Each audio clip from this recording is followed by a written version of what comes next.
All right, KISS Army, welcome to the KISS FAQ podcast. Thank you for giving us your time today and letting us into your head. I hope we don't do any damage. We're just a bunch of KISS fans and we talk KISS. So come along for the ride, you've got nothing to lose.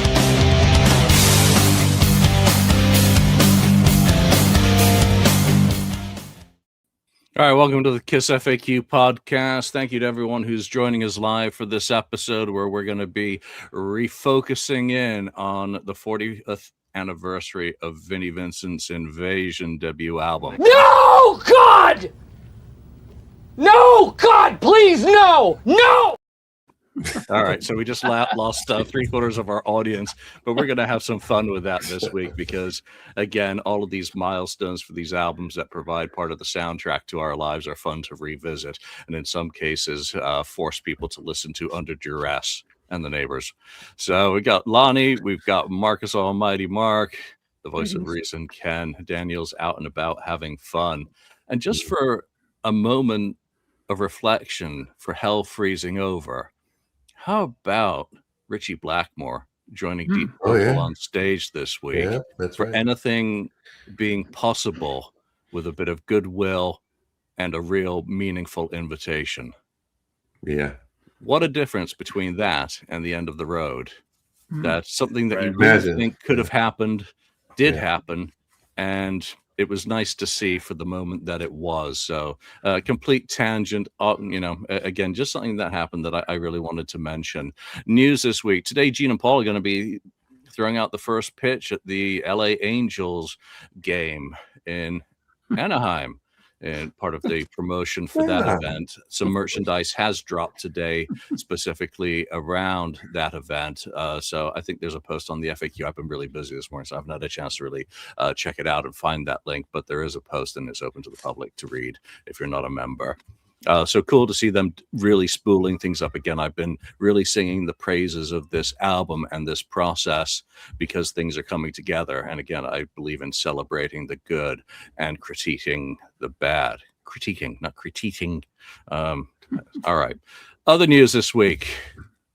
It's out. It's called The Second Coming. It's not called Magic. You think I'm dumb? You think I'm going to use a toxic word like magic for a title after what that bozo did to that word? That word is so polluted, so toxic, so uncommercial that it triggers people and makes them very, very. It made Lonnie go away. There's magic. I mean, I said magic and he disappeared. Jeez, talk about illustrating the point. So it is out. It's out in hardcover. It's out in paperback.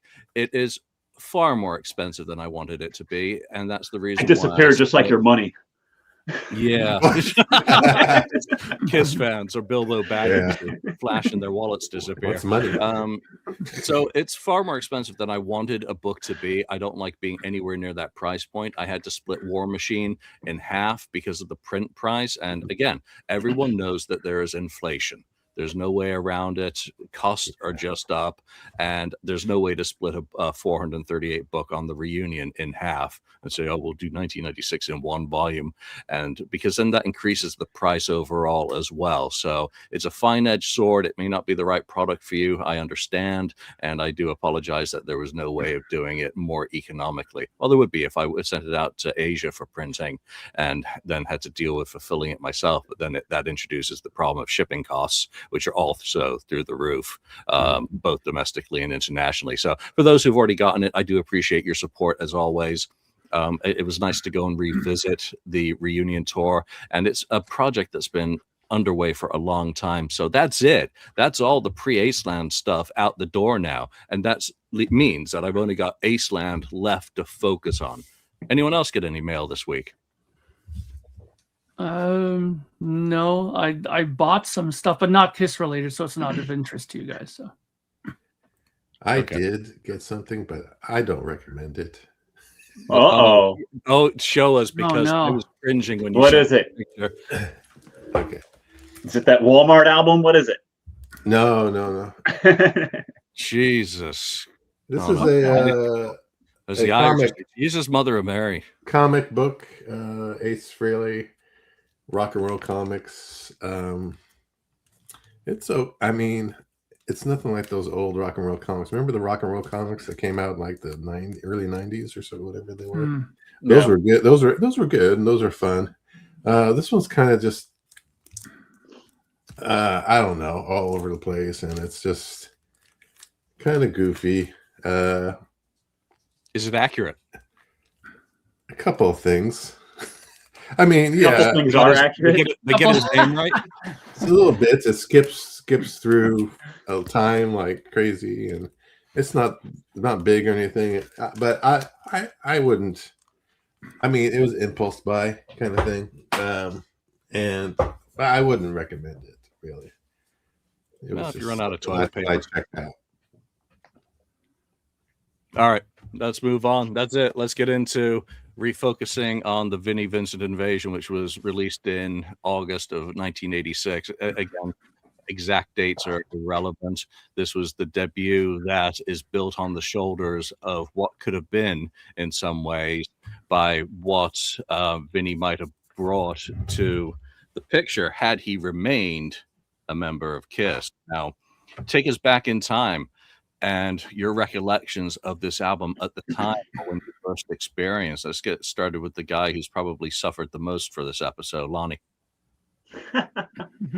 I purchased this. I mean, I was 6 or 7 years old in 1986. I did not, purchase it then. I think I bought it probably around 96. I want to say I found it at a used record store. I bought it on CD for probably about $4 in 1996.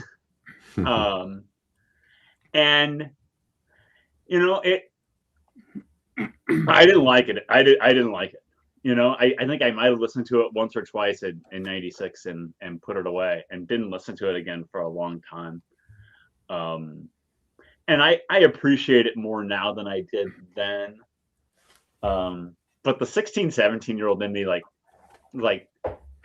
was just like, this is all over the place. And it's just a spider, like a messy spider web almost. It's just like I don't know what direction it's going. And I tried it twice and put it away. And then I revisited it, later on, and I have a different appreciation for it now. But in the moment, no, I didn't. I didn't care for it at all. And I was like, yeah, I can see why this was $4 at the used record store. Mark, what about you? Going back to 1986, after Asylum, the first releases that we got were White Tiger and Vinnie Vincent Invasion. In between that and Crazy Nights. Well, when it came out, I didn't end up getting it. What ended up happening was, I mentioned a few times my friend who was who I was in a band with, who had his whole house adorned in KISS stuff. He was the guy who usually drove us to rehearsals in his car. And his car stereo system was very top end heavy. It really needed a subwoofer or something in that car. And he had this on CD and he played it a few times. And, when you're the driver, you're in charge of the radio and that's it. Right. And man, I heard that record a few times back then. And this is probably 93 or so when we were hanging out a lot. And I just remember it being really shrilly and listening to it back then. But much like Lonnie, I think I've appreciated a bit more now, certainly a lot more than I did back then. Ken, as the elder and as the voice of reason on this panel, as someone who was there and had really experienced the dynamic changes KISS from album to album, what's your story? I remember my a good friend who was also a KISS fan, and we went to a bunch of shows back then in the 80s, KISS shows. But I remember one day he came to my home and he brought that album. I didn't even know it was out, and he brought it over and we put it on, and I was like, what? Get the fuck out. Get out of my house right So now. it was kind of, in a way, it was kind of shocking. We'll get into it, but yeah, I didn't buy it. I didn't buy it originally, right when it came out. So I kind of, later down the road, I got it actually, and maybe it was because of that first experience I had when it was put on, and it was kind of shocking to me in a way. parts of it, not all of it, but certain parts of it were shocking to me. So yeah, I think I'm pretty similar to a lot of the kind of opinions that we've shared. I was coming from a different musical point of view at that point, just becoming a Kiss and Aerosmith fan. I had come into the band through more melodic metal, through Def Leppard. I don't want to say Quiet Riot, but catchy, anthemic stuff rather than Yngwie and Rising Force, or some of the Vinnie Moore, I think, may have been around at that point, but certainly more of the guitar-oriented technique wizards. And even that progression from Lick It Up to Vinnie Vincent Invasion is a quantum leap in terms of everything that's being put together there. I didn't like it. I threw it in the trash. I did a Columbia House order, and 2 albums went in the trash can. Master of Puppets and Vinnie Vincent Invasion. Oh, Master of Puppets. I did not resonate with those albums at that time whatsoever. I was like, what is this dross?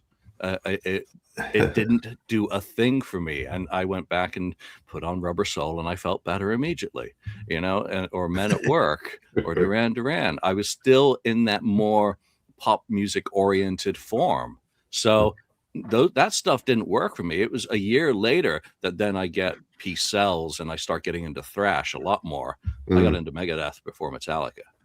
So that kind of says a lot more, because again, that says it all, that Dave Mustaine had a more melodic sense than Metallica had. And you can hear it in his songwriting, and certainly no lack of aggression, but Vinny's stuff did not like. I saw him in Circus Magazine. I'm like, that is absolutely ridiculous. What is wrong with those people? Again, it's not like the rest of LA metal wasn't as guilty as Vinny for the appearance that was adopted in the mid 1980s. So singling him out is singularly unfair, but it didn't work for me visually or sonically. How's it stand the test of time? You've had to listen to the album this week to prepare. How many times did you listen to this album, and how badly did it hurt you? Lonnie. Badly did it hurt me. I am still in the basement, so that might tell you something. I listened to it 3-4 times, I guess. 3-4 times, I think. I got through it. Some songs are more painful than others, and we'll get into it. There's some songs I appreciate, and there's some songs that they're good, but there's other ones that I'm just like, it was, some of them were kind of a struggle to get through, and I think on the 3rd or 4th listen, some of them were a skip. It's like, I get it. I don't need to listen to this one again. Good. That's what I intended. I like to make people suffer and wait till you hear what we've got queued up for today. Mark, what about you? How's it aged, and how did it go? Well, I mean, and I was thinking about this earlier. I think that this caught me at an interesting time, because either I was in a really good mood at the time when I was listening to it, because it wasn't so harsh a listen for me. I listened to it 3 times, twice here in my little studio here, and then once in my car. And there, I mean, I'll bring up the points after, as we start talking about the songs that really annoyed me in it. But overall, it just didn't seem to annoy me as much as I remember it doing so earlier. I mean, I listened to it and it brought me back to some, times like when me and my friends went to Los Angeles one time and hung out and just went down there for a fun trip and stuff like that. It brought back positive thoughts for some reason. And like I said, maybe if it was, a few days later, or maybe if I was in a bad mood or something happened, I listened to it then, I might have a completely different outlook on it. But, I'll get into more detail when we get into more details. But it wasn't as harsh a listen to this time around. Yeah, I'll put it on when I'm in a bad mood, and then the neighbors suffer. That makes me feel better immediately. Ken? Yeah, I listened to it about 2.5 times, probably. I was like, okay, that's enough. Like, I get it. I mean, yeah, there's good stuff on there. There's certain things that rubbed me wrong about the way things were done. So, and we'll get into that. Yeah, likewise. I've had it on rotate. I had to prepare for another podcast this week, which took 2 hours yesterday. So that really ate up my time, and it's a completely stylistic contrast to Vinnie Vincent Invasion. I probably listened to it 8 or 9 times on loop, and this morning I enjoyed it enough. Again, there are things that stand out of me for me as highlights, and things that don't. So we're going to put this album through the Refocused machine, and that means we're going to be focusing in on production and artwork and all that sort of jazz, on the overview of the album, and give it scores and organize our thoughts accordingly. And then we're going to go track by track with a ranking as determined by the scores assigned by each member of this panel, in order to do a countdown for all the songs. So let's get started with the singles that, well, actually, let's go in the proper order. Pardon me. Getting started on the musical elements of the album, production and cohesiveness. Let's handle those as a two-banger because they both kind of tie together. Mark, how did you rank this album? Well, again, like I said, maybe it was just I was in a good mood or whatever. But in all honesty, listening to this, I gave the production a 4 on this. Back and I have to think back to that time period when I listened to albums that came out around that time period, and like there was Racer X was out. You mentioned Vinnie Moore, Yngwie Malmsteen was out. There was also a lot of that Los Angeles sort of hair scene that was out around that time, and in comparison to the production job of some of those albums, like as much as I love Racer X and Street Lethal, that first record, it's completely a mudfest compared to the production on this album. Like this is much more, there's more clarity to drums, even though it's very much sounds like a drum machine, but it's not. But the production overall, I thought was pretty decent. The cohesiveness of it, I gave it a 4.5 out of 5 because from song to song to song, it sounds perfect. I mean, the production is good with it. I mean, it doesn't sound like they were suddenly, recording in New York City and all of a sudden they were in the Bahamas recording, and it drastically sounds different. It has a very similar sonic signature throughout the whole thing.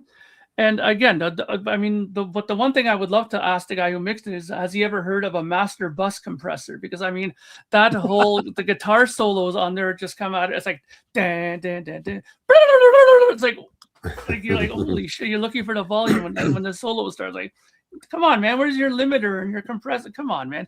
That's the only reason why the production didn't get a 5 from me, is because the friggin' guitar solos are so out of whack on it. I mean, man. Anyways, that's cohesiveness. 4.5 out of 5. All right, Lonnie, production and cohesiveness. It is. I agree with Mark that it does all fit well together. That that it sounds very proper for the time in which it came out, and I think it all does fit together. As it's all over the place, but at the same time it all fits together. It's as strange or as stupid as that might sound. So I gave it high marks for production and cohesiveness. I'm trying to pull it up here and it's screwing with me, but just how it is. So I gave it good marks for that. I don't know what I gave it. I gave it 4.5 or something like that. I can't. For cohesiveness, you gave it 4.5, or production 3.5. Yeah. Okay. I'm sorry, I can't pull this thing up. Fuck it with me. Yeah. So 4.5 for cohesiveness, because it does fit together. It really does. It is all over the place as it is. All the songs do fit together, and has the one ballad in the middle. Very 80s. For the time. Production at 3.5.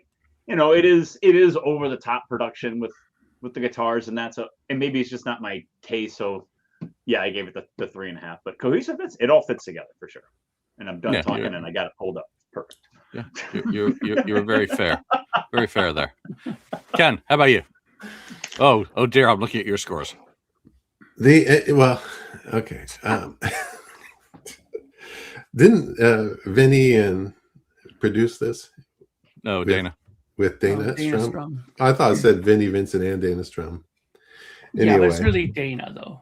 Yeah, it was probably Dana, but I think Vinnie had the final say in how things were going to end up in sound. So anyway, I gave the production a 1. Wow. Ooh, 1. Okay. Brutal. Mainly because this is kind of hard. The music choices on there, and this, cohesiveness, I gave a 3. Whatever. Yeah, a lot of it sounds the same, but I think it's about choices too, for the production and what you've done on the album and what you've decided is the proper vocal style that should be used on the album, among other things. So that was it. It's to me, it wasn't the right singer, first of all, and that's, to me, it's kind of production. There's producers say, no, that's not the right kind of vocal. You need to lower it down or whatever. It's just not the right vocal to me. I think he's a great singer, but it's not the right singer for that music. Even Journey didn't take him, and he almost was a member of Journey before Steve Perry. And I think there were certain reasons about it. There's certain things about the voice and the music that it goes to, and I don't think that is the right tone or the right voice to have with those with the songs. So anyway, that's my take on that stuff right now. Yes, I give it a 2 for production. It's grating, but I'm kind of conflating production with mixing, because I think the mix for me has more of the issues. There's a nasty buzz going on, and it's not Vinny's guitar playing. There's a buzz going on. It grates. It's not sonically pleasing. It's dated, but I don't know if I'm dating that with 26 years versus. Well, I would have given it a 0 in 1986, I guess. So we're improving there. It's cohesive enough. As an album, it's got its ebbs, its flows. It works together. Things fit.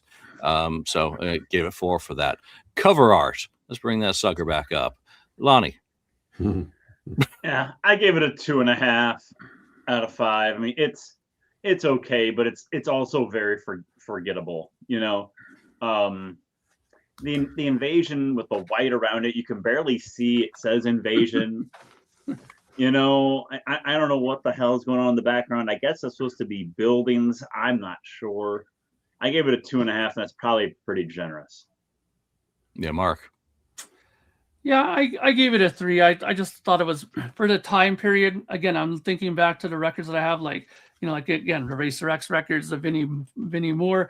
Even like I had one of my favorite albums from this time period was Project Driver, that super group with Tony McAlpine, and they had like a really odd like race car that was kind of hard to, the artwork seemed very gloomy like this, like very blurry and hard to see things in it. Like, so this was kind of, to me, par for the course. So I gave it a 3. Yeah, what did I give it? Artwork, I give it a 3. Middle of the road for the era. Again, it looks Tron meets Star Wars. It looks like the canyon scene in Star Wars, and here comes the invasion out of it. But in terms of the back cover, the ludicrous picture of the band, it's fine for what it is. 3. Ken. Yeah, I gave it a 2.5. Like Lonnie. Yeah, that cover reminds me. First thing I think of, it reminds me of Independence Day or something, even though that one didn't happen yet. But then he's talking the Star Wars thing part on the Death Star. That's like, oh yeah, that looks like it could be that too. I think it could have been better thought out. I think the idea was there, to have some kind of spaceship maybe with a V. And then it's blasting something, but I think it could have been a lot better. All right, so there were 2 singles released from this album. The first was, the single, I think it was the pink one, Backed with Animal. Boys Are Gonna Rock, also a music video that set fire to the place where it was being filmed. And also issued to radio was No Substitute as a promotional 12 single. Thoughts on the singles, Ken? Good choices for this album? No. Well, one of them. No. One of them, actually. I mean, No Substitute is a good choice for a single. I would have definitely put Back on the Streets as the first single. That would have been the one to go to. I think that's just such a great song. Boys Are Gonna Rock, yeah, shows that they're rocking out and everything, but it's not as good as Back on the Streets. So anyway, I just like Back on the Streets. I think it's much better. No Substitute is a kind of a no-brainer. It's a catchy tune, not too heavy, more radio friendly kind of song. So yeah, I gave it what'd I say? I gave it a 1. Because I was mad listening. I think I was mad. I was mad when I was listening to that. I was like, how could you not put? How could you He's not just put giving Back it a on the finger Streets? for every score. One. See this finger? 1.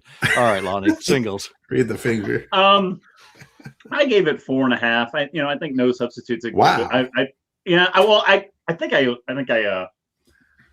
I looked at some bad information when I gave it the 4.5. So You're feeling generous. I was under the impression that Back on the Streets was a single. I looked at some bad information. So you can throw my score out. So it's not accurate. So okay. I would not have been so generous with my score. I thought Back on the Streets was I am wrong. So, but I do like Boys Are Gonna Rock as a single. I think that's an obvious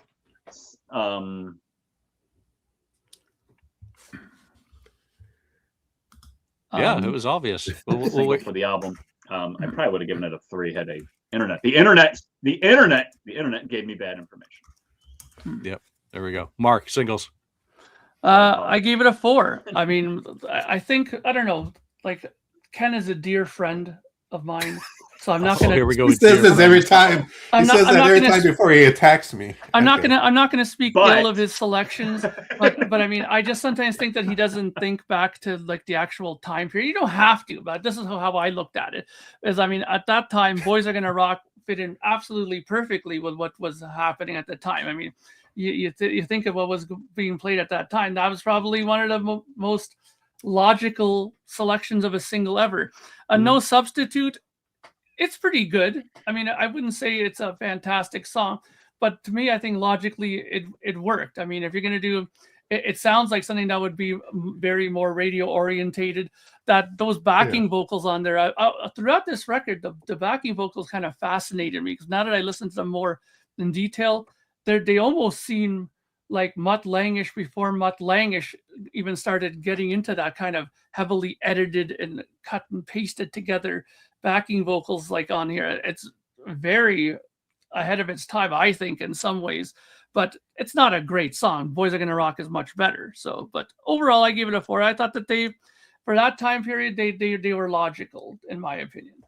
Lonnie, what would you change that score from? You gave it a 4.5. Would you put it as a 3? I can adjust it. I'd give it a 3. Okay, let's make this accurate. That's generous. There we go. All fixed.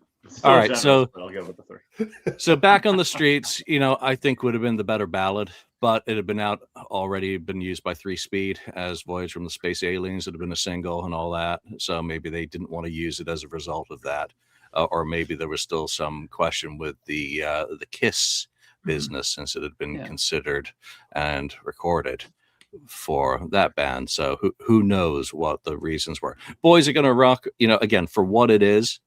It's a declaration.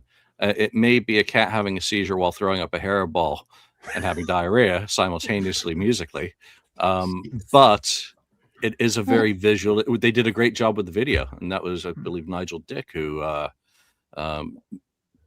directed that video. So again, it captured the essence of what Vinny was trying to present. I just don't think it was necessarily the best song. So I gave it 2 for the singles. I do not like. You'll hear. No Substitute, I don't think is a good soft option either. I think there are better, softer options to hit that kind of area. But then again, record labels, A&R professionals, and a lot of people get their hands in the cookie jar to make the decisions. All right, so just wrapping up the overview section. Lonnie still likes this album the most, giving it an overall score for those parameters of 33.75. Mark is second up on 31, me in third, and Ken hates it. But we already know that. We've figured that out. All right, going into track by track. Everyone voted according to lyrics, melody, and taste, and we come up with a score from that, and then I do math and change it to what I want it to be.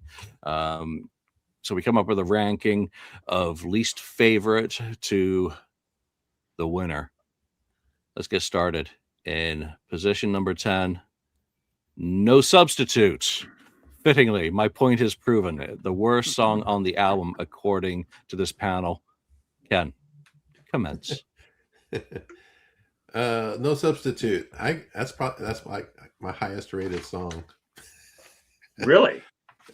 Because I think the vocal is a better vocal. It starts off in the lower range. I like high voice singers, fine, but when he pushes his voice, Robert Fleischman, and good singer, but it depends on the music you're singing to.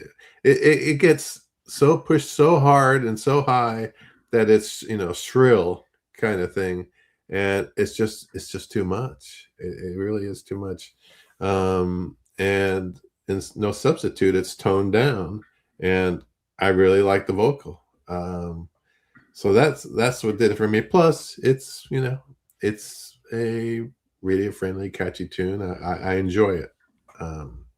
There's a couple other ones that few other ones that I enjoy a lot too. But yeah, that's the main reason for that rating.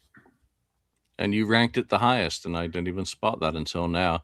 Mark, No Substitute. Yeah.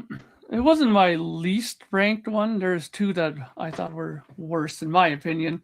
But it's like middle of the road. I gave it a 13, lyrics 3, music 3.5, and taste 2. It's okay. I mean, it's not a horrendous song, but it's far from the best stuff on here. And I mean, I don't know if like the vocals never bothered me on this record. If anything on there, it's the solos that I thought were the horrendous part of this record.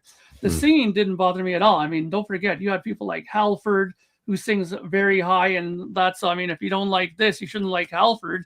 You shouldn't like, some of these other high singing people either, because that was all that there was around there at that time.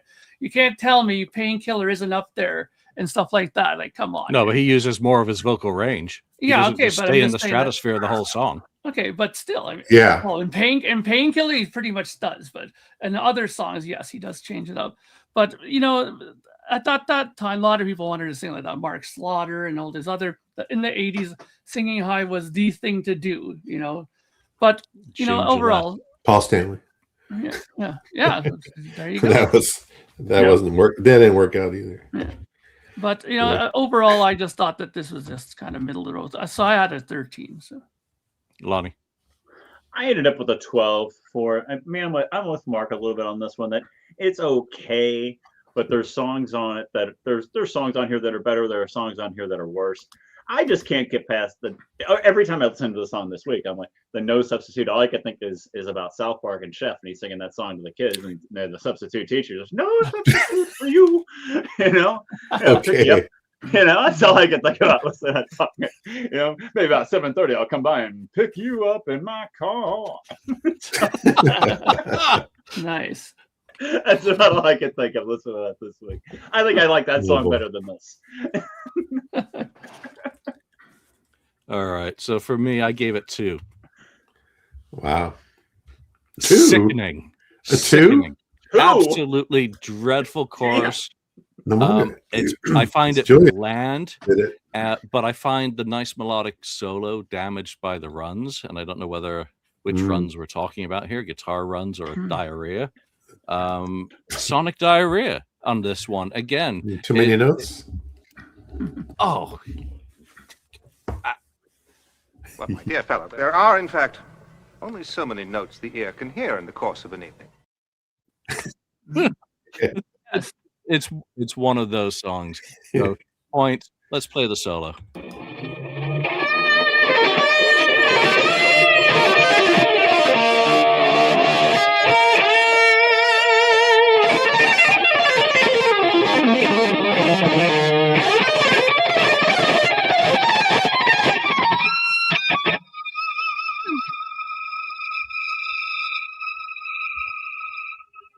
Sustained. Well, I mean, occasionally it seems to have... Too many notes, Your Majesty. Exactly. Very well put.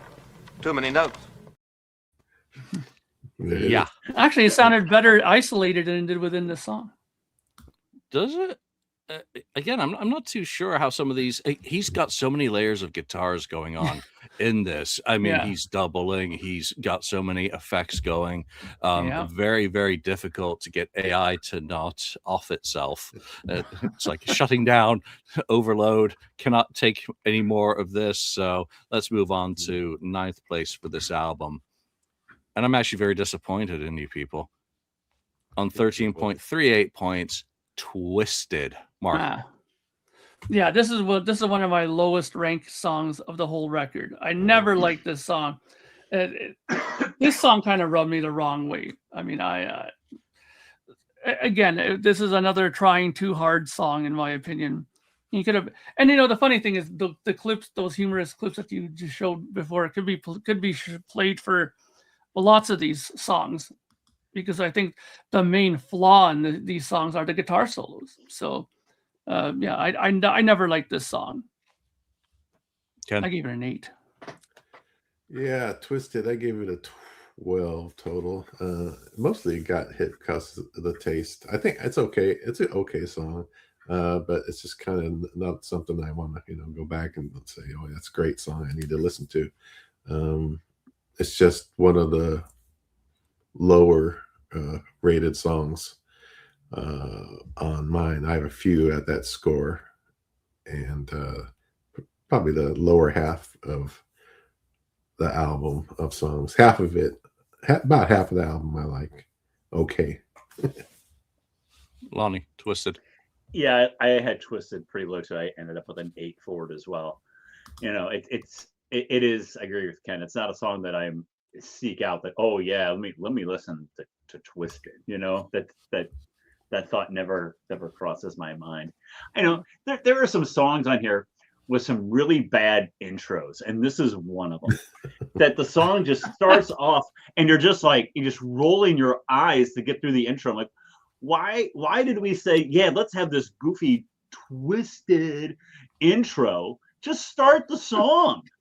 Yes. It just gets me off on a bad foot just starting the song. Like, oh yeah, this song again with the goofy intro, and it just, I don't know if it doesn't ruin the song for me, but it's just like, just play the song. You don't have to have this goofy little intro to it. So yeah, I end up with an 8. It's very forgettable.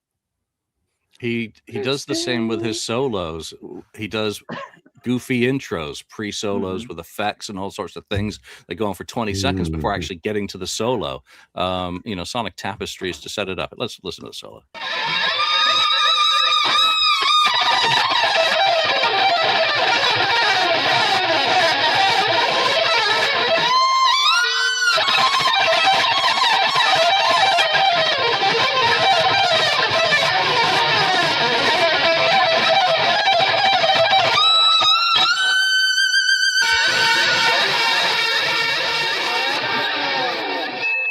My dear young man, don't take it too hard. Your work is ingenious, and there are simply too many notes. That's all. Just cut a few, and it'll be perfect. I don't think it's going to be perfect for that. I gave this a pretty good score because I really liked Twisted. Animalized, it would have sat well with stuff like Under the Gun. And I've always really liked the song, and it's got a nice chunking rhythm guitar underlying it that kind of drives it along. So where I hate Substitute for its vocals, I actually like the vocals on this one. But this is one of the songs that Vinny worked on after leaving Kiss in 1984. He went into a studio immediately after the end of the tour and recorded some demo ideas with Hirsch Gardner. He did a song called Street Rockers, which Hirsch later did on his solo album, Boys Gonna Rock, Shoot You Full of Love, Twisted, Animal, and I think Gypsy in Her Eyes. So those are basically the 4 Vinny songs that potentially would have been Animalized fodder. Let's listen to an alternate take of the Twisted solo and what could have been.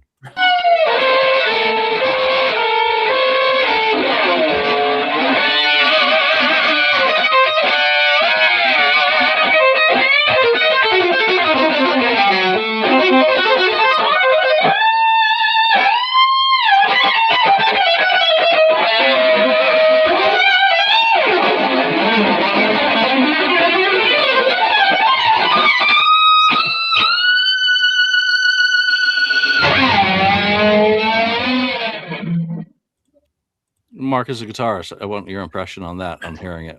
I liked some of the harmonized, like the octave thing that he did on some of those runs. That you can kind of pick out that he was trying to at least add a little bit of melodic sense into it. But as soon as he goes off the wire on some of it, that's where he kind of loses. Like sometimes with his runs, I find that he tries to go so fast that he literally puts in some accidental notes in there that are not in key.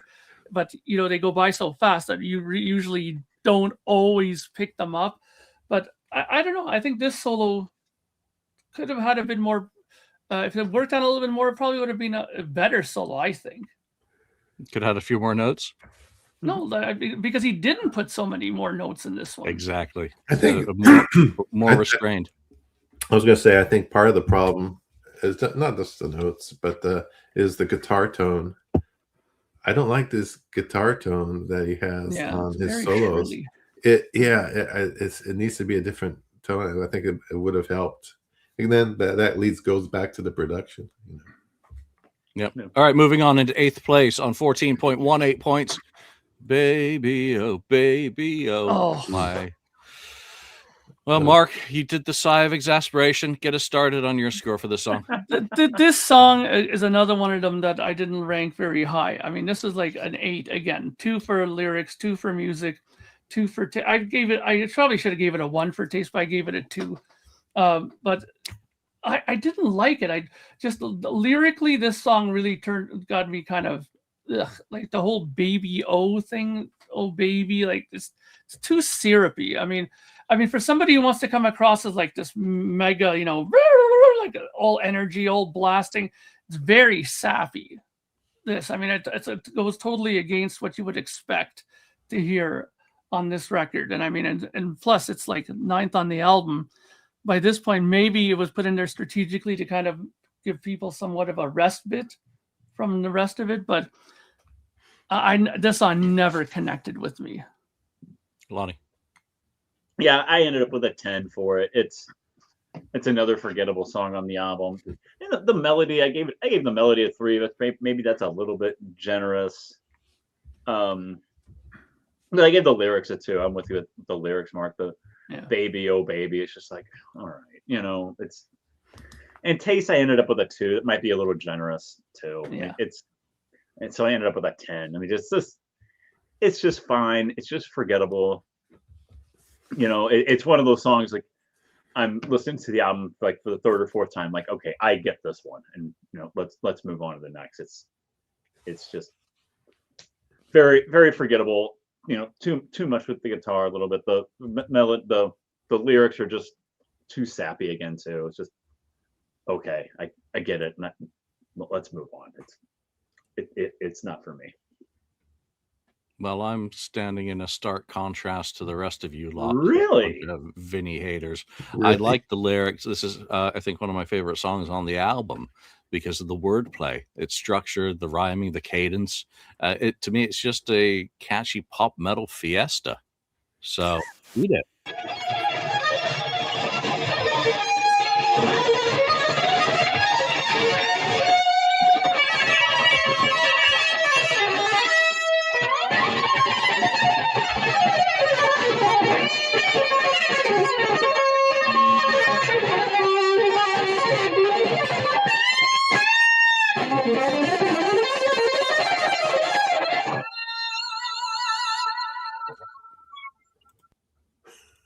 That tells a story. Ken. Yeah, that was okay. He should have been born back with the classical composers and Mozart and Beethoven, all those guys, because I think he would have fared better back with that, doing that kind of music. I think it would have been pretty interesting. That song, I think you should I'm just going to say ditto Lonnie, because almost exactly the same as him. I was going to say the same things, with Forgettable and that sort of stuff, and Taste as a 2. A lot of it is a taste of 2 on a lot of these rankings for me. So there you go. All right, moving on into 7th place. Mark, I'm sorry, were you starting to say something? It looked like you were muted. Oh, okay. All right, so in 7th place on 15.25 points, Do You Want to Make Love? Ken, let's go back to you for that one. Okay. Do you want to make a little? Sorry. Okay. No. I mean, it's one of my lower ones. 14 to overall.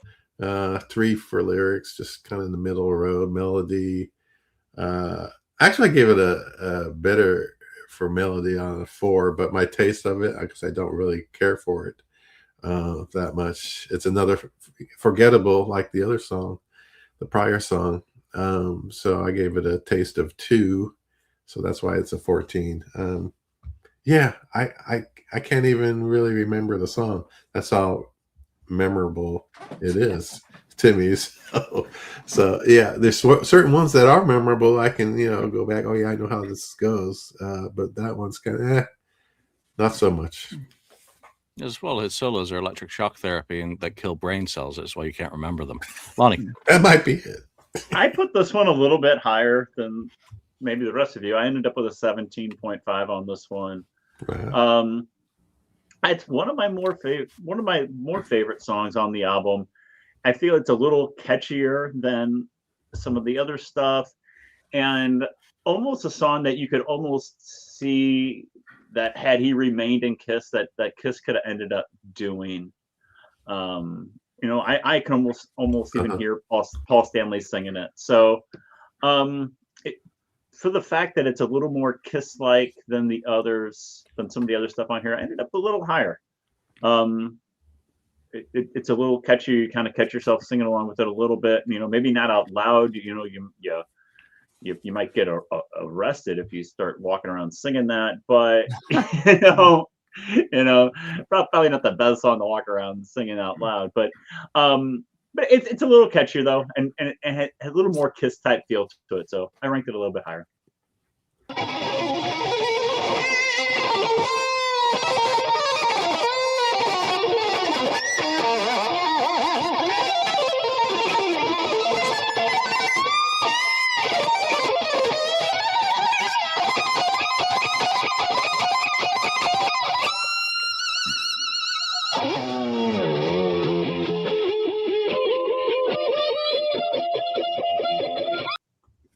Hey, how the hell do you think of that sort of thing, Mark? Yeah, right. Well, I mean, this song, I think Lonnie was onto something though, because when it starts, it does that dun dun dun dun dun dun dun dun dun dun, dun, which is almost like "Don't wanna wait till you know me." It almost sounds exactly familiar. Like "Lick It Up," Yeah. Like that kind of back beat there that he's got going on there.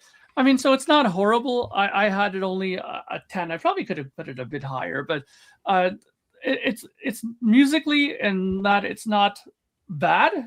But where I think I get irked from it is these solos, like that the way he goes out of his solos, like, he does these huge like dive bombs, and like you can't even hear the vocals coming back in at all because it's like so over squashed by his soloing. It's just, man. And what I'm finding interesting, Julian, is as you're showing these or playing these little solo segments, they're all starting to sound the same. It's like I couldn't say, "Oh yeah, that's the one from this song," or "This is the one." Right. It's like you could have just insert rolled the here, dice. insert there. Yeah, and it's like Put it in this any one song. is this. Yeah, It literally, to me, seems to be someone who has no guidance, no focus, no restraint. It's just, I'm going to do a speed run. I'm going to do a whammy. I'm going to do some hammering. I'm going to, just go through the check mark of techniques of what's hot du jour, and then we'll comp it together. Oh, let's comp it in a different order this time. Stick it in there. And let's let it fade out and add some jagged production. So I actually like the song. I mean, sure, I'm a Def Leppard fan, and when you get to Adrenalize, you have some pretty similar sorts of subject matter. But I think it's cheesy overload. I dig it. It's cliche. It's fun. And compared to some of the other stuff, musically on the album, it's a bit of a stylistic contradiction, and I just think it's hilariously good in that sense. So, I gave it 19.5. Again, it's kind of funny that I'm giving it high marks where it seems I'm being hypercritical of it, but that's certainly just the way it goes. All right, going on into 6th place. I'm actually a little bit surprised by this on 15.75. Animal, Lonnie. Yeah, I kept waiting for Animal to be mentioned because I gave it an 8. I ranked it, tied for last. Not one of my favorite songs at all. Again, another stupid introduction to the song, very similar to Twisted. Just play the song. Like, why did we want to have this stupid little intro to it? And who signs off on it? Like, yeah, that's a good idea. Let's have this stupid intro to the song. Just play the song. So it doesn't ruin the song because the song's not great to begin with. So I end up with an 8. It's tied for last. I can't believe it's this high amongst the rest of these. So I'm interested to hear what you have to say.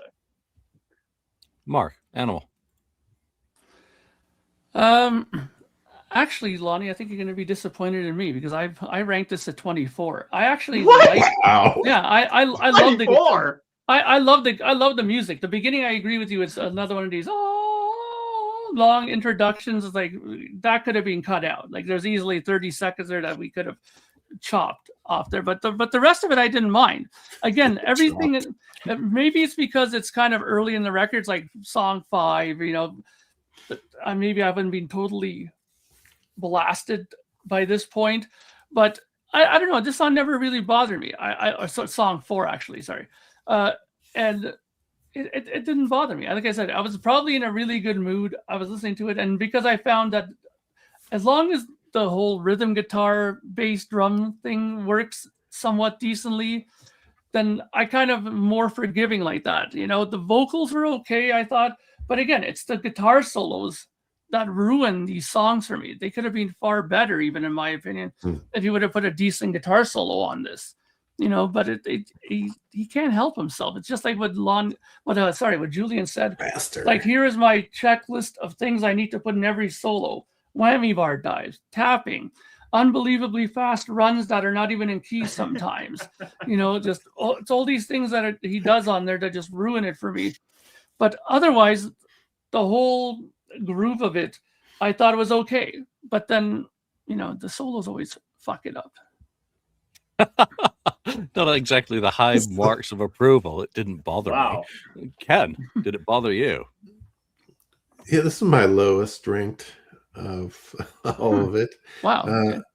I think what really rubs me wrong is, well, first of all, yeah, he can play guitar. It's great. I mean, he's very talented, but exactly in constructing a good solo is a problem, and he thinks he has to go the fastest ever. I mean, he's probably one of the fastest ever guitar players out there ever, and just picking speed. But this song says towards the end where it just goes into a solo by itself.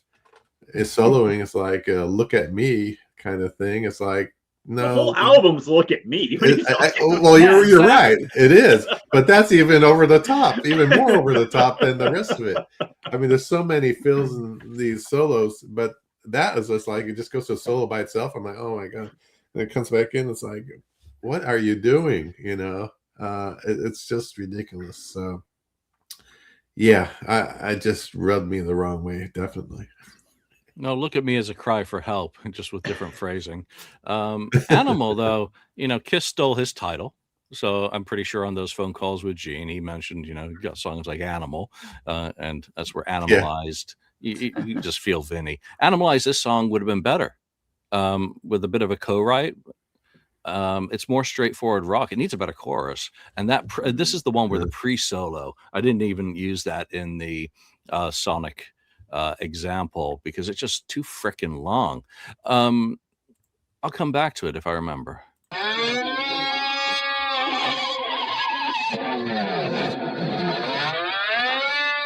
It's the oxen waiting to pull the plow.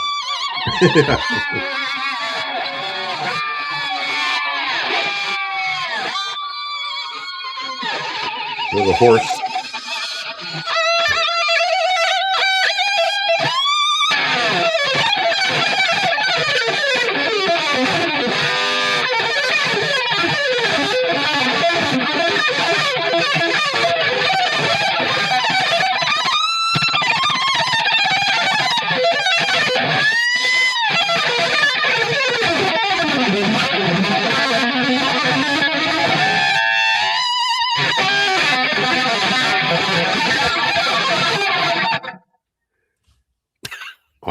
Wow. That's a lot.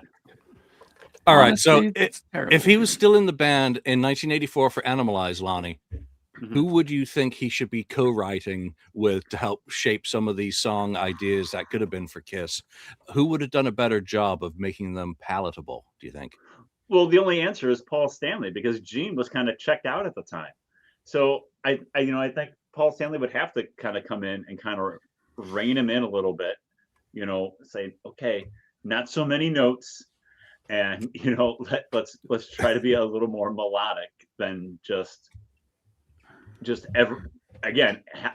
can we squeeze every effect possible into everything we're doing? So the answer is Paul Stanley. They try to reel him in somehow, some way, because Gene's not even around. Ken, he's throwing meanness at your guy. It's not. I mean, they wrote good songs together from both him, Paul and Vinny, and Gene and Vinny. I think either or would have been fine. Gene was, even though he was doing other things, he's able to multitask and write a whole bunch of songs still. And the combination seems to work fine. He just needed someone to restrain those solos and say, no, might be a better idea to kind of try to throw a little melodic thing in here and slow it down and a little bit less notes. So anyway, it's just whatever. Anyone could have helped him. Desmond Child could have helped. I don't know. Mark? Why not have Michael James Jackson back in and produce? That would have been. He would have. He seemed to have him slow down on Creatures whenever he was involved with stuff like that. So, I mean, that's probably the thing that Kiss needed later on in general, was just a solid record producer, for the exception of Asylum, of course. But the other records, they needed help. I mean, but it's like I don't understand how the people that he had involved with him didn't hear this. I mean, I remember when I was doing co-op at the studio that I used to work at, back then, this was like in the late, early 2000s or so, around there. I mean, the guy who used to work there, whenever somebody would do something, just he'd look at them and say, "Okay, easy there, Michelangelo Badio. Take it easy with the flying guitar solos." There, like, it's you have to throw some melody in, and that's the thing. When you do something slower and melodic for a bit, and then throw this in, it's much more impactful than if you do the whole friggin' solo in that speed. Yeah, it's called dynamics. Yeah. You have a beautifully phrased Jeff Beck-esque solo. You go back to the stuff he was cutting with Treasure, gloriously melodic and just beautifully phrased and executed. And he lost all of that self-edit capability. Yeah. And it's just, I have to do all this. All right, we're going to try an experiment for the song in 5th position, and this goes to everyone watching the show as well. Close your eyes. I'm going to play a sample of the solo and see if you can guess which song this is in 5th place on 15.88 points. Here we go. 5, 4, 3. Wait, let me just make sure I'm doing the right one. Does it Hard really to tell matter? sometimes.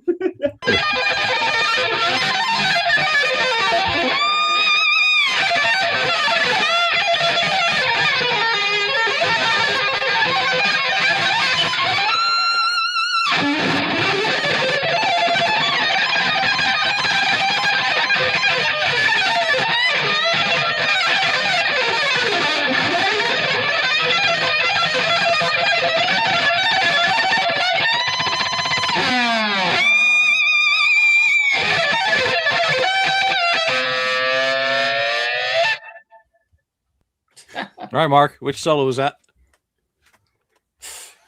I don't know. It sounds like all the other ones. So I mean, That's I don't know. Maybe how about Invasion? No, it was in 5th place is Shoot You Full of Love, but get us started okay. on your thoughts on that song.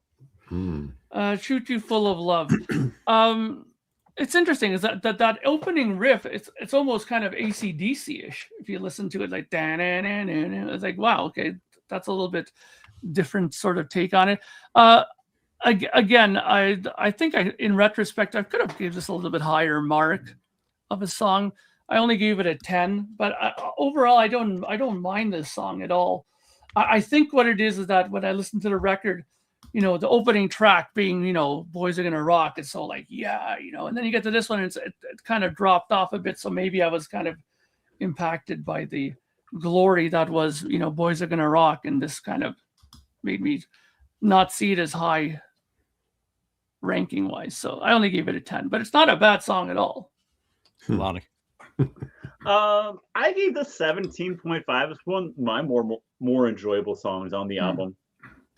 And I think, again, for the same reason why I kind of like Do You Want to Make Love, is that it's more Kiss-esque to me, that I can see Paul Stanley singing this song. And you can almost see Paul Stanley singing this song live. Like, shoot ya. You know what I mean? You can see Paul Stanley doing that live, in kind of, especially in the 80s, you know? You can see Paul doing that. So I kind of like the song because it's, you know, it's kind of sleazy. Shoot You Full of My Love. It's kind of has like a Kiss type of sleaze, you know, sex type feel to it. So I enjoy it because I can kind of say, yeah, this could have fit on a Kiss album in the 80s. So I kind of like it more than the others. So I ended up with 17.5. More enjoyable for me. So that's where I'm at on that. Ken. Yeah, I'm with you, Lonnie, but I actually thought I had 18 on it. Yeah. But I actually thought Gene should be singing it because it's so sleazy. I thought I listened to that song. I thought, man, with a Gene vocal, this song would be awesome. I was like, and the same goes with like the Boys Are Gonna Rock song, even though we're not talking about it. I thought Paul Stanley, just imagine Paul Stanley's voice on that song. It would have made it so much better. So a lot of it is the vocal, and like I said at the very, very beginning, is the vocal and the high pitched shrill or whatever you call it. Shot Full of Love is okay. It's just it would have been higher if Gene was singing it. I'm pretty positive about this song, to be perfectly honest. I mean, it's a nice play on words and rhyming lyrically. It's got those kind of things that were on Lick It Up that I liked, or on Killer on Creatures. So the vocals and the music are at least on the same page. Now, this is an interesting song. What did I give it? I gave it 18 points, so 333, middle of the road across the board. But this is one that Mark cut a solo for, or a vocal for, when he came into the band to replace Robert Fleischman. Let's just listen to a little bit of Mark Slaughter.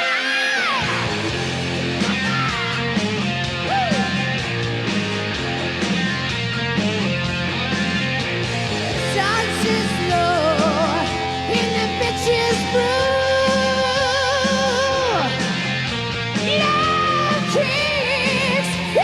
black and blue. I want it, I need it, I love it to the core. Backstreet Pussycat, what's behind your door? Searching for love. Circles never break the tonight you're all I wanna own. Just connect my telephone. Searching for love. Searching for. All right, Mark Slaughter, which is just an interesting contrast in style. And of course, Goran Edman recorded, I think he auditioned for this album, then he recorded audition demos later after it's all a bit confused with all the shenanigans involved. So Goran, again, a great vocalist, connection with Yngwie and Vinny. What? Okay, let's move on. All right, so moving on rapidly, because I'm losing track of where the hell I am with all this multimedia. Into fourth place, I Want to Be Your Victim, 16.25 points. Ken? Which one? I Want to Be Your Victim. Oh, that one. Yeah, that's a low one for me again. I can't even remember it. But I did give it a 3 for lyrics and 3 for melody. Again, it's a taste thing. I really just don't enjoy the song very much. It's kind of the other half of the music that I just cannot connect to for some reason. So it's a 12 for me. Lonnie? Yeah, I was low on this one too, Ken. I ended up with an 11. I kept waiting for this to be the next song. I'm like, well, come on. I guess Mark and Julian must have rated it higher because Ken and I were both down on this one. So, yeah. Haters. Realistic. So no, it's forgettable. I like it better than maybe Animal or Twisted, but it's still not great. It's lower half of the album for sure. And the lower half, the lower half, to me, the lower half of these songs are all just very forgettable, and this is one of them for me. Fair enough. There's no wrong answer. Mark? Yeah, I mean, I didn't mind this song. I gave it a 21. I mean, but when I heard this song, like that riff, and that sounds exactly like You Gotta Fight for Your Right to Party. So I'm like, okay, that's okay. I mean, it's better than any song that was ever written. So I mean, did you give any Destroyer song a 21 in your ranking? I don't think so. Maybe Detroit Rock City. I do like that song. Curious. But yeah, I mean, but the title is kind of weak. I Want to Be Your Victim seems kind of tacky. I mean, really, if you think about it, it's just like 3.5 for lyrics, 3.5 for music. But I do like it, so that's why it's probably so high. Is because I gave the taste a 3, right? So otherwise, it probably wouldn't have been anywhere near 21. But I do like that. I mean, the thing about this that I think that Ken maybe might agree with is that Gene has that sort of mentality where he's like, I'd rather hear a heavy A chord than a bunch of like stuff. Like he's mentioned that before. And this is kind of like that. It's just like 3 chords. So I mean, and I kind of like that too. I mean, if it has like a decent groove to it, that'll hook me more than one that doesn't, right? So I mean, I didn't mind. I gave it 21. Yeah, I gave it 21 as well. So, that's why the scores worked out the way it has, because I'm marking myself versus Lonnie. But I find it to be a well-written song. It's not over the top. I think it's pretty straightforward stylistically from that era. And there's some really tasty harmonic accents going on in it. So, for those reasons, let's play the solo.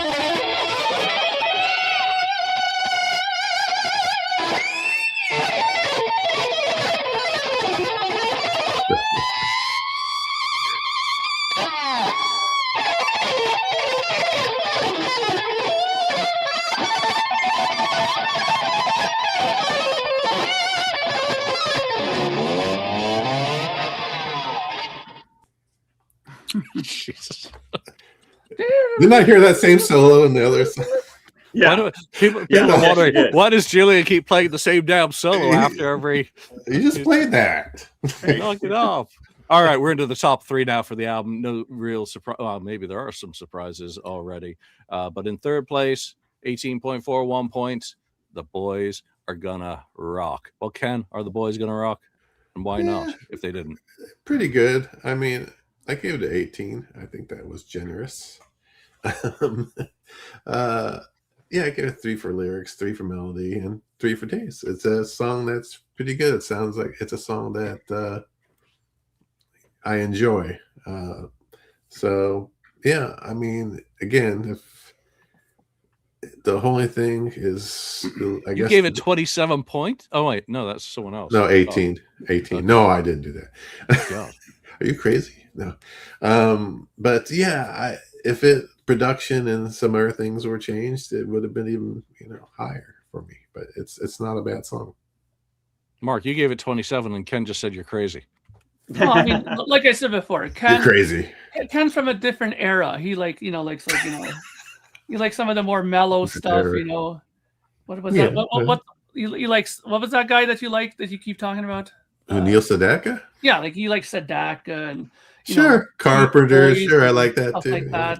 Yeah. And, so I mean, I understand, where he likes the more laid back kind of vocal approach. But I mean, this stuff never bothered me. I mean, I was pretty young when this stuff came out, so I was all like, "Yeah, man, this is awesome," So for me, Boys Are Gonna Rock. It's just like another example of like an opening track, like a King of the Mountain or an Exciter or something, some hard hitting, get you between the eyes song, and I liked it. I thought it turned out well. I mean, like I said before, the vocals never were the issue for me. It was always the guitar solos on this. So I gave it a 4 for lyrics, 5 music, and 3 for taste. So 27. Lonnie, you're pretty middle of the road with your score on this one. Yeah, I mean, I'm Ken, what'd you have? A 21, you said? No, 18. 18. I guess I'm a little higher than you. I ended up with like 20.6 with some close. Some decibels and some decimals in there. I enjoyed this one more than some of the others. It's higher for me. It's more anthem-esque, kind of Kiss-like type thing. So I guess that's why it ends up a little higher, because it reminds me more of a Kiss song. So yeah, I enjoyed this one. It's it's not a 20. I mean, a perfect score would be 30. Is that right? Yep. Almost so perfect I mean, for Mark, yeah. So yeah, so it's a 20.5. I mean, it's good, but it's not great, So I enjoy it, but it's good. Did any of you assign any songs 30 points during this episode, by the way? No. All right. Really broke 20. Yeah, Boys Are Gonna Rock. I gave it, what did I give it? Where'd it go? 8 points. 2. 8. Wow. It's a super Desmond. Really? Because I think the chorus is really crap. But the feedback and the exuberance and the over-the-topness is a complete unrestrained masturbatory exclamation. It's a declaration of intent. So in terms of it as a vehicle, is perfectly fine. In terms of a lemon, it's just not to my taste. But there are 2 things that I do like about the song. The rhythm guitar tone underneath is absolutely fantastic compared to a lot of the rhythm on the album itself, and the bass is really good.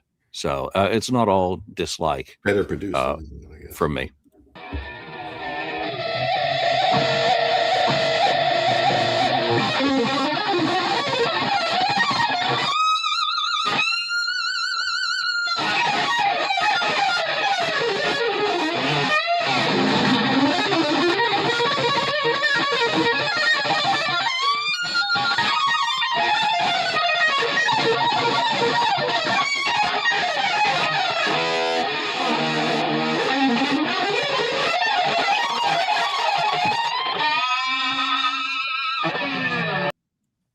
But God, the mix on this is dreadful, and all of that kind of soloing under vocals just are counterproductive. So there we are. Top two. What's going to be the winner?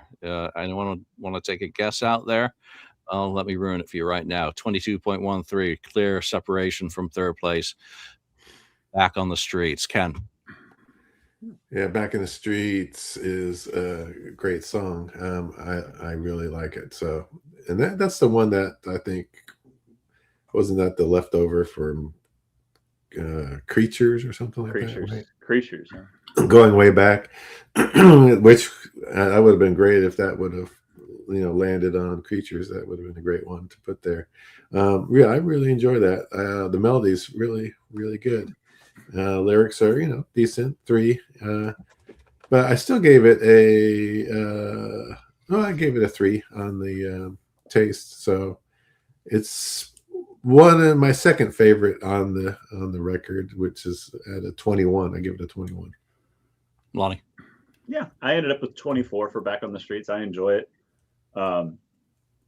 It's a very good song. It's, we all have clamored for, is there a version of Paul Stanley singing it from the Creatures sessions, which, maybe apparently doesn't exist, but who knows? But it's a good song. I enjoy it. I rank this higher than any other song. So very, very well done. Probably the standout of the album for me. Mark.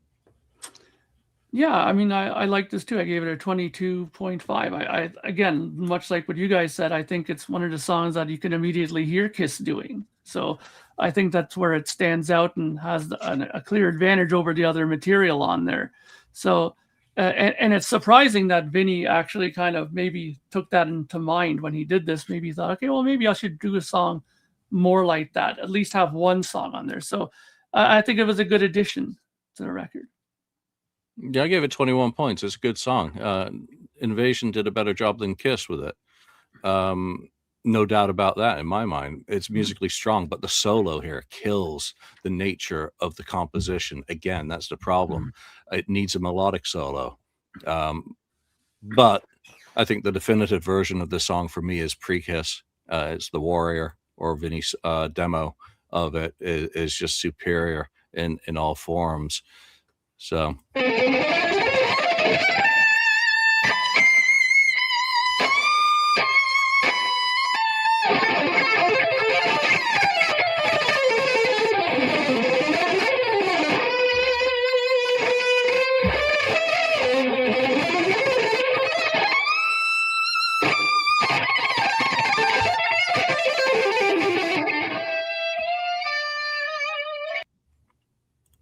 forgot the hammer-ons, the dive bombs. Almost. He has like a structure to those. You think it's going to be a nice structured solo, and then it goes, and then it goes again, slows down, and then again jumps into his fast picking. Yeah. This episode has been brought to you by Advil. For all those headache needs and migraines, we've got the cure you're thinking of. All right. That means that in first place, Only Just. No way. Only Just is the title track, Invasion. Yes. I can't believe that. I can't believe it's not Butter. The final track on the album. Yeah. And this is the only song that I give a perfect score for. Wow. This is the only song I have adored since I first heard it. Everything that I've kind of critiqued on this album is made right with this song. It's a complete outlier stylistically to everything else on the album. It's just a sweepingly confident and competent composition. So eat it, haters. I like it. Ken, you're the hater. Yeah, I gave it a 14. I really don't care for it.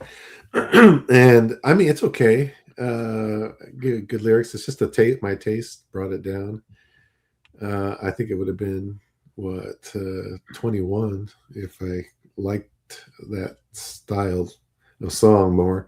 I think the thing that really rubs me wrong is the ending. Just kind of where last 3.5 minutes. It's like, what the heck?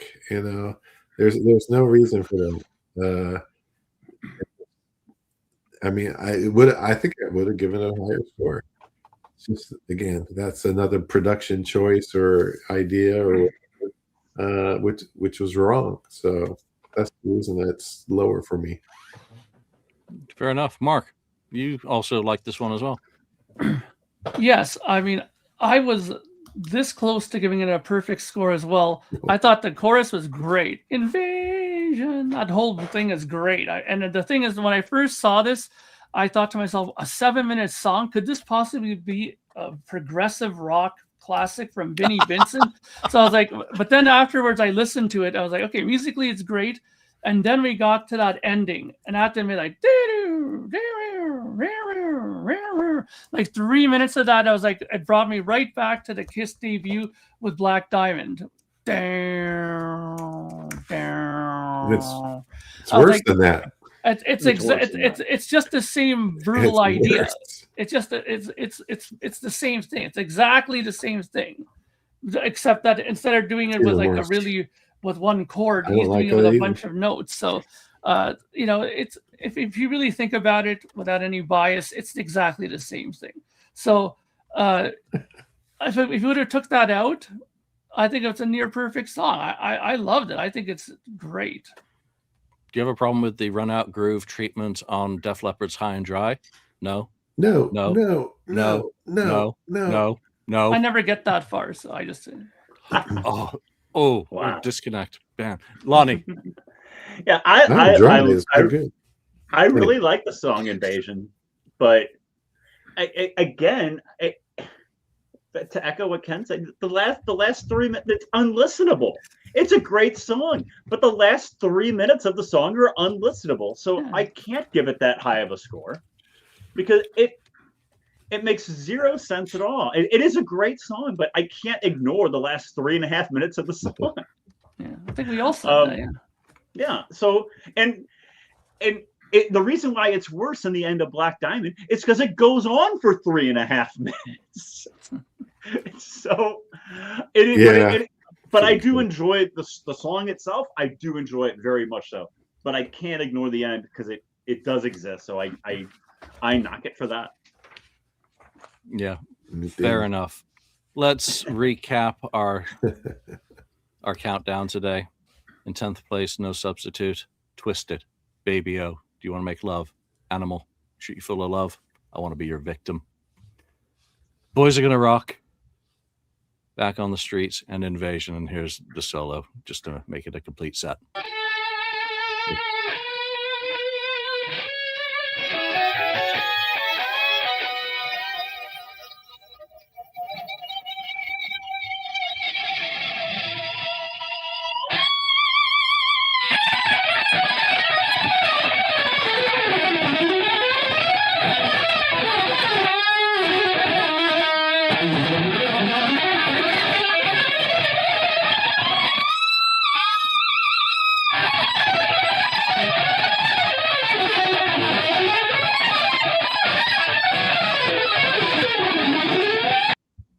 I think Rodrigo described it as a musical tantrum, the solos. But what are your takeaways from this episode now that we're done with it, the rankings? Lonnie, last thoughts for Vinnie Vincent Invasion, then we'll never make you think about it again. There's highs and lows is my takeaways. There's good highs, but there are some really bad lows as well that just make the album just like, oh, I can't make it hard to get through sometimes. But the highs are good. Invasion as a song is good. Do you want to make love? Good. Back on the Streets, good. Boys Are Gonna Rock, good. But then there's Animal, there's Twisted, there's they make it hard. There's No Substitute, make it hard to get through. So it's a mixed bag, unfortunately. Ken, I think there are too many highs. That's the problem. And this, there needs to be more lows, meaning it has to do with the high-pitched shrill vocals, some of that, and the high-pitched tone of the solos and that sort of thing. The tones are not good, guitar tones. So that's the part where it sounds almost tinny in a way. The whole album if you listen to it. Yeah, so it's okay. There's some good stuff on it, but it's hard to go back to it and listen to it multiple times. Yeah, listening to that last solo there, you hear hints of some of the things that he'd do on All Systems Go, a bit more so than on other songs on the album. So it definitely seems to be one that came late in the sessions.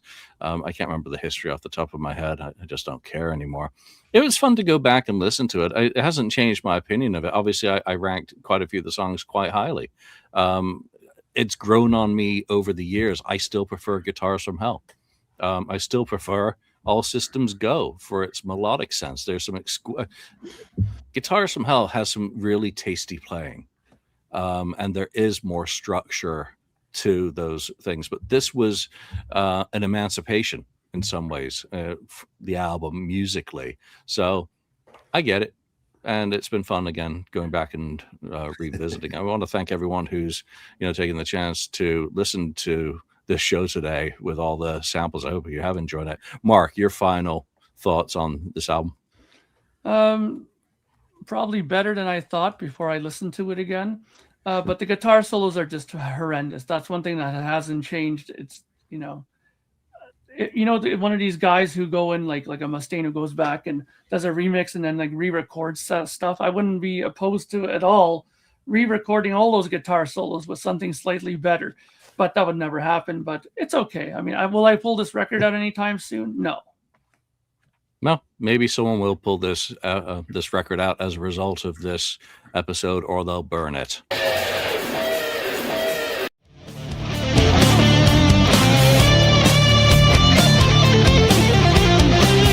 Thank you for spending time listening to the KISS FAQ podcast today. All sales are final. There are no refunds. If you'd like, look us up on Facebook or come over to the message board and discuss the topics we've broadcast today. Don't forget to hit subscribe wherever you've listened to this show, and a like would very much be appreciated. We hope you'll join us again, but until then, remember, life's a radio. Turn it up to 10.